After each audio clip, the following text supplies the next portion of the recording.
I once again am Wistric. These are, once again, my Funko Pops. Um, Talking about five-man tactics again, but with just the three, because at this point we're not talking about units so much. Um, just our individual, but a little more theoretical concepts here. So, uh, the first of these is field position at start, at lay on. Uh, in the first episode of this, I slightly derided teams of the five-man teams that start on the back wall and stay there and wait for the opponent to come crush them. Even starting back here means that the first piece of the first part of your fight is just running to try to grab position. I'll tell you a secret. The Atlantian marshals will let you start pretty close to the center of the field. The Atlantian dragoons liked to do this, still like to do this, because basically, if you can get two-fifths of the way across the field, even two-thirds, if you can get 40% of the field behind you, that's 40% of the room to maneuver that you have, and your opponent doesn't. And the vast majority of opponents will stay on the wall, or at least will set up on the wall anyway, and they'll start to run out towards you at lay on, and you're now in position to really hammer them into a place where they're pinned. In my, I think in the Book of Four Things class, or series, I talked about how part of my approach is to push your opponents into a pile. So get on their flanks, apply pressure, push your opponents into a pile, and then stab the pile until it's a pile of dead bodies. It's much more important to maneuver them into a bad position than to be making individual kills at any given moment. Because once they're in a bad position, they're tangling each other up. They can't really support each other, and you just hammer shots into them. Starting as close to the center of the field as you can get, without being across the center of the field, because that's mean. But it's starting as close to the center of the field, as much of the field as your opponent will yield to you, is useful. It gives you,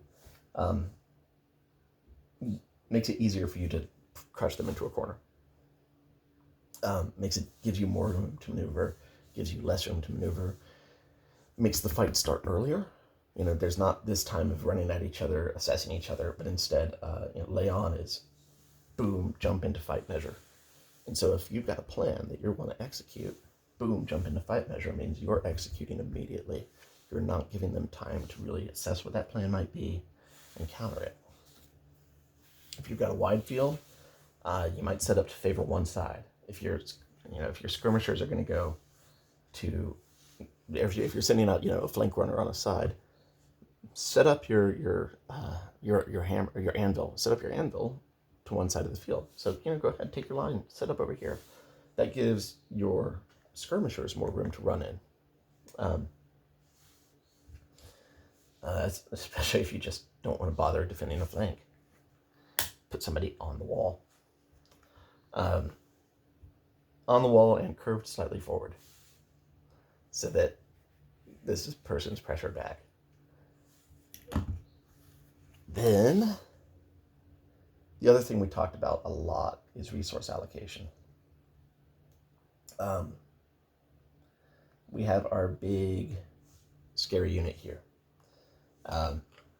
But he doesn't move as fast as our tiny little unit. So, you're going to send a flanker, you send the fast runner. If you want to use somebody for distraction, delay, or to be a heavy hitter, you use your big scary unit for that. So you send that big scary unit up the middle. You send your flanker out there. If this is just distraction, then you don't need the full 3-on-3 if your big scary unit can do this distraction on their own or with just one teammate. If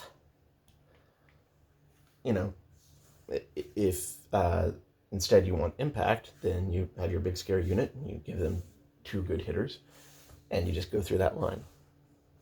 If you want to play one of those triad tactics that we talked about in the previous episode, well, then you need to position for that. You need to distribute resources for people who can do that well. You need to have, your big scary unit who's going to draw the attention with that feint, and the defender who's going to be able to block this attack here against the big scary unit, and your runner who's going to be able to split off. And let's see what else. Assessing their side of things, you need to be able to figure out who their big scary unit is and how they're using them. Figure out who their runners are, how they're using them. Big scary units usually have some regalia. They usually walk like they mean to kill people and like they're confident in their ability to kill people. And runners, they're crouching down. They're couldn't run. Taller fighters with longer weapons are more of a threat. Shorter fighters are less of a threat. Usually, if they're out there running, they become more of a threat.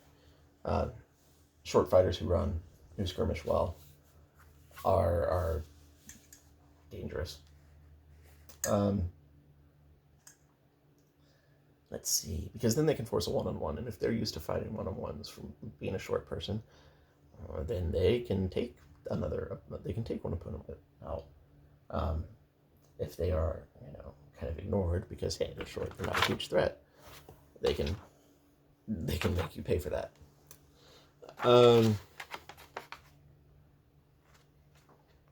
The only other thing, if you can grab the side of the field, the world does not want to see your butthole. If you can grab the side of the field with the sun at your back, do it. Somebody's going to be looking into the sun. And, if you can get the initiative in field position, get the initiative in field position.